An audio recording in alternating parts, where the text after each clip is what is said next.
Kindness is not something you typically hear when you hear about business. My guest today, Cole Baker Bagwell, wants to change that idea. And she's going to tell you how we can do this and how it can help you to succeed significantly.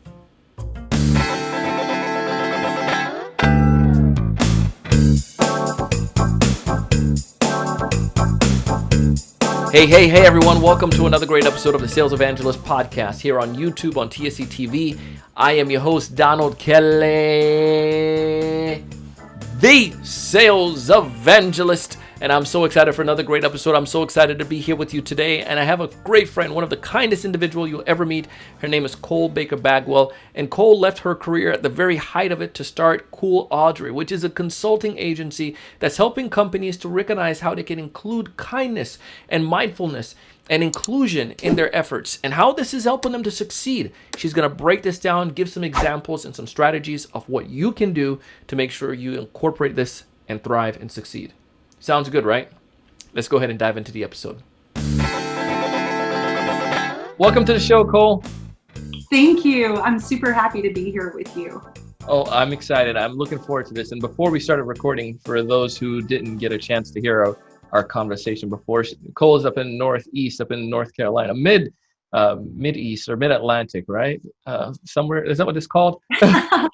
We're called the center of North Carolina, Donald, just right in the middle in Raleigh. So just below Mid-Atlantic, yeah. Just right below it. So we envy it. My wife and I, we are curious about moving up there at one point. So Cole may or may not drop some information that pull me to go back to North Carolina exploration. We'd love to have you. We always welcome more beautiful people to this fabulous state. So come on. Well, see, this is the reason why we like this. This is why we like you, and the episode is so great because we're going to focus on kindness today, but not just kindness in the traditional sense, like, be nice and be good to people, but kindness and in how we can genuinely just come from the heart and not in the salesy term to be kind to get a sale, but to be kind because it's who you are. So I'm excited to learn more about that. But as we go into it, you have a definition of kindness that I thought it'd be advantageous for our listeners to hear. Would you mind sharing that? Sure, I'd love to. So a little backstory. I've been a yogi for about 26 years. And one of the first rule of yoga, the first ethical rule for self is to do no harm. And it's a term that they call ahimsa. It means compassion. It means nonviolence. And so as I think about kindness to me means do no harm. It's the ultimate form of kindness. It's something that transcends being nice. It's this heart thing, this deep-rooted heart thing that really has the power to change the way we show up, change our experience, and to change our outcomes, quite simply. Well, I think that's fascinating, and I especially in the world of sales, because traditionally, when you think about sales professionals, you think about, well, I can't be generalized, but let's go back to what young Donald, when he first started off in the professional world of selling, I only knew about sales from the movies, right? And in those movies, you saw all of those individuals that were doing all the sleazy things and tricking, and it was like a fox and a sheep, right? Or wolf and a sheep, and somebody was going to lose, and it wasn't going to be the seller. So it depicted this idea of just totally one-sidedness. And I came into sales and quickly learned from my management that that's not selling. It's about helping individuals to win and to find opportunities. So I love this concept that you're framing up here. I guess I want to know a little bit, how do I go about developing that type of kindness where I do no harm in sales? And how does that marry together with this preconceived notion that some people have of sellers and that salespeople have, like me when I first came in? Am I making sense on that there? Yeah, for sure. So I'll try to unpack that one piece at a time, and you might have to just bring me back. So Firstly, I would say that you were so lucky to have someone who told you that it wasn't about this sort of fox and sheep game where there was a winner and there was a loser. You were so fortunate, because I think that there are a lot of sales professionals out there, especially the young ones, who were not taught that. And they are, entrenched in sort of product knowledge. They are entrenched in competitive knowledge about the space that they're in, but they're never really given that opportunity to say, hey, what you're actually doing is coming together with another person to create some sort of magic, right? To solve a potential solution somewhere. So, so I think that, you were super, super lucky. As I think about doing no harm and how we get there, it goes back to awareness, and that is the gateway to everything. So, it's called mindfulness. Right. Mindfulness, unfortunately, has sort of been, it's one of those terms in our society that's been diluted or been misrepresented. And so it becomes very confusing. But I go back to the guy that I follow as my sort of, I call him my Yoda of mindfulness, this fellow John Kabat-Zinn, who says that mindfulness is awareness. It's paying attention in a particular way on purpose without judgment. So for me, you have to cultivate that awareness, that sense of awareness, which is, by the way, the first level of emotional intelligence. You have to cultivate that before you can engage in doing no harm, before you can show up in that space. You have to become aware of, what am I thinking? Because those thoughts turn into words that turn into action. And so if you can slow down long enough and develop that practice, that mindfulness, that awareness, then it makes it much easier to show up and to uphold that commitment to do no harm in every single part of your business that you might be engaged in. So it seems like the first part, before you even think about customer, it's about self. Not in a selfish way, but you becoming who you are, knowing who you are, or becoming aware of that first before you can Yeah, go for into sure. delivery. For sure, because listen, we're one person, right? We might behave a little differently at home and at work, but we are the same self, connected body, mind, spirit. We are one self showing up. So, let's pretend, you've had a really rough day, rough commute to work, like BC, before COVID, these rough commutes to work, you're stuck, you're late, spilled coffee on your pants, like all the things are going wrong. And you've got to show up and now have a meeting with somebody who historically not gone so well. So, right, we've all been there. All of us have been there. So if that's your headspace and you're showing up like same self, right, going into that meeting, and you've not taken the time to cultivate that awareness, then what do you think the chances are that you will be able to cultivate a response that would do no harm? Mm. Yeah, Right? I think that would be very minimal. Mm-hmm. The fact that I could come with that, it would be. I see that full of like a bull in a China factory right now. Yeah, for sure. And then let's think about, the reality of a lot of sales professionals out there, sales executives who are held to a quota. So now it's edging toward the end of the quarter, and things are like the pressure cooker's on, right? The lid is tight and things are boiling over, and you begin to feel that inside of your own body. And you have this one deal that you've been working to bring to the finish line for like a year or two, right? That was my old world. Like it would take years to cultivate these relationships that helped us earn this big business. So now it's getting really tight. We've only got about 30 days left in the quarter, and you don't have all of the pieces quite in place yet. So now you begin working from that place of, I need this, I've got to hit my number, my agenda, my manager. You're in that space of I. So again, what are the chances that you're going to be able to show up and really do no harm in any sort of encounter that you have with the procurement folks, with your team members, with the client who's supposed to sort of be vetting this thing through the cycle with you, right? So it's about slowing down and cultivating that awareness that allows us to connect thought with word, with action, and it allows us to show up in a really different and powerful way that can actually bring people together and boost all the great stuff that we want, all that stuff we're chasing as sales professionals. So Cole, I want to just think about this from a seller who may not understand or grasp this yet, but Mm-hmm. they're saying, well, we're running in this situation where we have to run 100 miles per minute, and it's like, Mm-hmm. how do you slow down? What strategy, or how can I do that as a seller in a situation like that? Even when go back to that same situation, we're going into that meeting and I have 30 seconds or a minute before I get there, put my stuff down. What do I do to come back or to be mindful of that? Okay, so that's where mindfulness begins to creep into all other aspects of our life, because Yeah. remember, we're one self. So let's say that you had planned to leave 20 minutes earlier in the event that there might have been traffic. Let's say that you put the Ah, coffee in the cup holder next to you instead of between your legs as you're trying to drive and like maybe take a conference call on the way to work. Like, let's pretend that you had done a little mindful planning before you got there. Because listen, this whole thing, Donald, this whole idea of the race, it is self-created. It is created by human beings. It is not a have to. It is a pace that we have chosen. And I think it's been a slow burn over time, right? It's been one of those things that has sort of crept up on us that, you know, we began to sort of bleed one part of our life into another part of our life. And now it's all this one big blur, and we're running and we're racing and we're multitasking and we're living really, really far away from the nature that we have. Like, all of us are built to be collaborative, to be generous, to be compassionate, and to focus, to have the ability to focus on just one thing at a time. So this race, this is something that human beings have created. So if we've created it, we have the power to undo it, right? I yeah. mean, it boils down to choices is the point.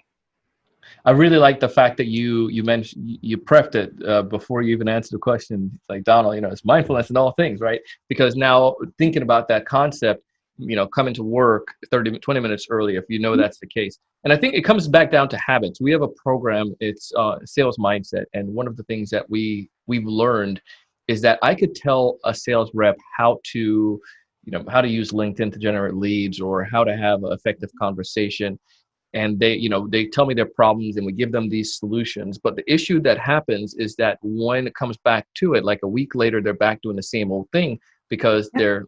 their awareness of themselves, that individual, their nature, their habits have Mhm. not been changed yet.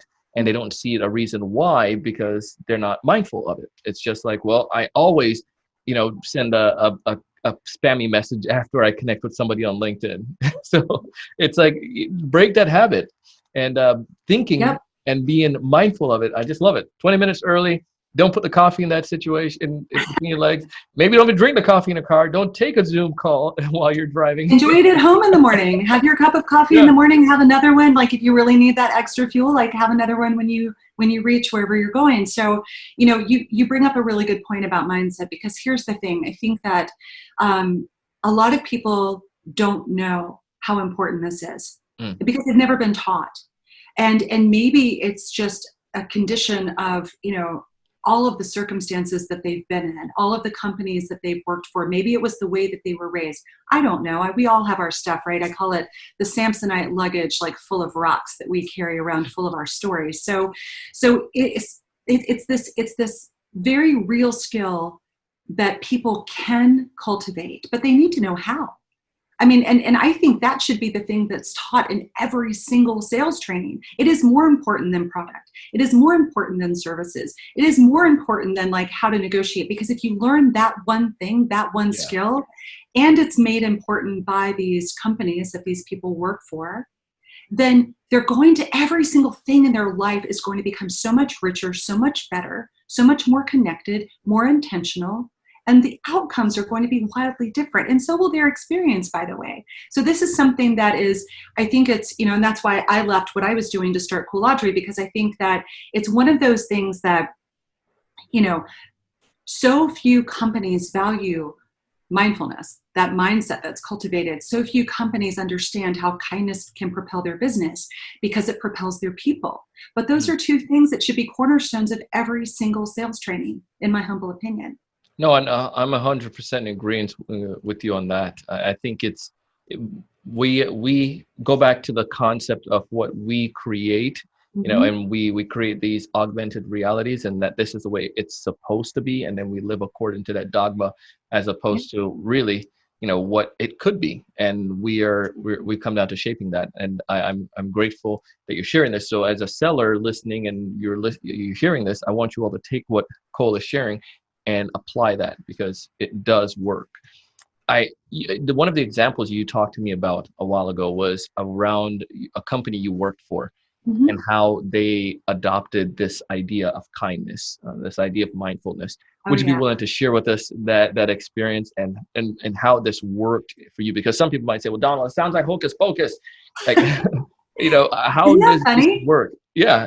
Isn't that so funny people have said to me, Cole, there's kindness, business isn't kind. I said, exactly. That largely, no, it's not, and that's exactly why I left to do what I'm doing. So I was really lucky, like you. So I had worked for several companies beforehand, and had mixed reviews of my experiences at those companies, and largely it tied back to leadership, it tied back to values, it tied back to you know the things that were important to them, as far as their sort of day in day out. So in 2014, a friend of mine called me up and he said, are you a little bored where you are? I was working for this really cool company. They were great. My management was great. My team was awesome. Like everything was good, but I was kind of bored because it wasn't very challenging. And so this fellow said, I know a CEO who's starting this little tiny company. It'd be a huge difference because it's a startup, but they are just at the, sort of brink of hiring an enterprise sales executive. And I think you'd be a good match. So sat down with the CEO, like he flew over, from California, sat down with him. And so I call that like the experience that I had that day, the cashmere effect. Because what happened was like the conversation we had, it left me feel like I love cashmere sweaters. So it left me feeling like they were still with me. Like when I take my cashmere sweater off, I can still feel it on my skin. Like I felt them. I felt these people, and it was something so different. I'd never experienced this before inside of a company. So what happened was when I sat down with the CEO, we're talking, he was this fabulous, like Moroccan guy. And he said, his final question for me was, it's end of quarter and you've got, $25 million, $30 million deal to bring in. How do you move your people? How do you bring them with you? And I paused and I smiled and I said, I lead them with kindness. And he just got this smile that stretched ear to ear across his face. And he said, come with me. We sort of wiggled down this little hallway, and the 3 core values of the company were there. And the first one was be kind.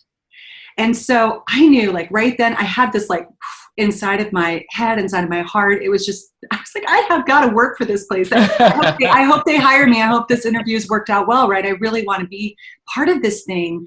And so I asked him a little bit about it, and he said, I said, why is this so important? He said, because if we don't get anything else right, we have to be kind. Now, kindness meant something different for him, right? But he hired everybody in that spirit. And it was so cool, Donald, because what happened as a result of that is, we were a company of largely engineers. It was a little company called Ansible, largely engineers who were sort of creating the software. Yeah. A very little handful of us sort of selling it and taking it out into the world. But because we were hired in that same way, we came together and we made decisions in that way. And then we took all of our, our stuff, our ethos of kindness out into our clients. And then we became known as like this super cool company that was focused on human beings. And in like 2 short years after I joined them, we were number 1 in our space, in a space where we were like so the underdogs, like companies had been in it for 20 years and we were going in and just taking business, and we couldn't even do half of what they did. But we made people feel something because we felt something internally that we then took out into the world. So yeah, I mean, it was so powerful and awesome and electric and, all of the things. It was amazing. That is so cool. And again, it goes to show that's a perfect example. It's mindfulness and kindness, and how this was able to then translate into actual performance. Now, for some people who are listening, and congratulations to you and to that team. It was fun. It was really fun. I wanted to kind of like address this topic, the idea of, again, being genuine with it, because I think sometimes as sellers, we want to find the next silver bullet, the next quick thing that's a flash in the pan sometimes. And I think I know what your answer is going to be based on past answers. But how do we go about making sure that we're not just doing it to be phony, and don't come across as phony or cheesy in the way that we're being kind? Am I making sense with that? You're talking about being authentic. Right. So yeah, it absolutely makes sense. So here's the thing. For me, so I was always kind of this spirit working in this world that I never really felt aligned to. I never imagined that I would have ended up in corporate America ever in like my wildest dreams. it didn't seem a place that I would fit very well, because I was sort of always that person who was trying to create something better in the world. Like my mom calls me like the peacemaker, right? So it was a real tough place for me to be for a while. But what I decided, and this sort of happened in my late 20s, what I decided was that I was going to show up as my authentic self. And if companies didn't appreciate that, that was okay, because it was harder for me to live against my nature than it was for me to show up and be really who I was. And so as I think about, how do other people get there, right? How would they begin to move toward kindness? How do companies begin to move that way? What I would say is sort of two things. Number one, I think remembering who you're serving, what you're doing, and why it matters for them Mm. is where that shift begins to happen, right? You've got to get away from my quota, my sales, my wallet, my company, my thing, and really remember that business is about, if you and I are doing business together, right, you might invite me to come sit down and talk with you. That's called a meeting. I show up because you think maybe there's something promising that I can offer. Like, we're going to have some fun talking about it and brainstorming, but I'm showing up remembering that I'm there for you. I'm not there for myself. I'm the one with the products, but I'm not there for myself. I'm there to figure out what you need, and if I have the capacity to help you through the thing that I do. So I think that that one thing just sort of begins to shift the mindset. On top of that, I think really sitting and anchoring in that idea of doing no harm. In the simplest example I can give you, and we won't talk specifically about this, I'll just tell you that, think about the country. Think about any country that you would like to, not just ours, anyone you'd like to, because running a country is a business too, right? So imagine that every single leader showed up with the one commitment to do no harm in every thought that they had, every word that they spoke, and every action that they took, every decision that they made. They promised to do no harm. So in their case, it would be to their constituents, right? In a company, it is to their employees. In a company, it may also be to the customers that rely on them. How do you create your policies, your processes? What kind of sales motions are you taking as a sales executive? Are you taking motions that are self-serving? Like if you were to say to me, hey, Cole, I'm really interested in learning about, how you can help me cut an apple with greater ease. And I come in and I show you the way to cut an apple with greater ease at the very end, because I have all this other stuff that I want to show you, because it's going to actually help me make more money, retire more quota, right? Feed my wallet. So what happens then? I've done harm to you. I've done harm to our relationship. I've done harm to the business that we could potentially do together. So it's those two things. Who do I serve? What do I do? And why does it matter for them? And then secondly, really internalizing this commitment of doing no harm. Can I make that commitment? Can I make that promise to myself, to my customers, to the people who are giving me the courtesy of their time, to the company that I represent? Can I make that commitment? If you can just get that far, the authenticity, I think, begins to bubble, because most people, and I would say like 99% of people, are really good. They're really wired for this. Like, we're wired for this reason. We just forget, because we've created this other sort of false loop that we are racing around in, right? Yeah. But when we do that, we're living into the very best nature, like the very best part of ourselves. And then that becomes very magnetic, and it becomes more natural. Like, the more and more we flow with those two sort of sets of ideas, it becomes really easy to sort of fall back to that. And that becomes our compass as we move forward. Love it. Love it. You nail it right on the head. Cole, if there are folks listening to this episode and there's one piece of advice you want them to walk away with, what's that one thing from everything that we discussed today? I want them to make a commitment to do no harm, because, Donald, I'm leading a kindness revolution in business, and it has the power to change the world. It has the power to change human connection, the outcomes that we have, the experiences that we have, the business that we do. So I'm going to ask everyone to make that one commitment to do no harm. And the one piece of advice I would give them is to breathe. Take 3 breaths the next time that you feel yourself, in a situation that becomes like a little tenuous, or you feel frustrated, you feel angry. Take a few breaths and then come back to that commitment to do no harm and see what happens. Love it. Love it. Cool. We appreciate you coming on the show today. If listeners want to get connected with you, what's the best way for them to go about to connect with you?